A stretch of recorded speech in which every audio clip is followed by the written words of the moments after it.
గుంటూరులోని KSR grounds లో doctor badminton premium league ఘనంగా ప్రారంభమైంది. ఈ నెల 28వ తారీఖున జరిగే టోర్నమెంట్ ని జీజీహెచ్ సూపరింటెండెంట్ డాక్టర్ రమణ ముఖ్య అతిథిగా హాజరై ప్రారంభించారు. జిల్లా స్థాయిలో ఏర్పాటు చేసిన ఈ టోర్నమెంట్ లో 10 జట్లు పాల్గొంటున్నాయి. వైద్య వృత్తిలో నిత్యం బిజీగా ఉండే వారికి ఇలాంటి టోర్నమెంట్లు మానసిక, శారీరక ఉల్లాసాన్ని కలిగిస్తాయని డాక్టర్ రమణ ఎస్ఎస్పీ తెలిపారు. Towards the next year's event.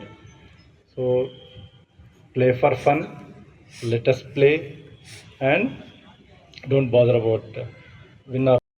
లాంటి బ్యాడ్మింటన్ క్రీడలో ఓలలాడి చక్కగా ఒక 5 ఏళ్ళు లైఫ్ స్పాన్ పెంచుకుంటారని నేను అనుకుంటున్నాను. ఫిట్నెస్ చాలా మంచిగా వస్తుంది ఇలాంటి వాడితే.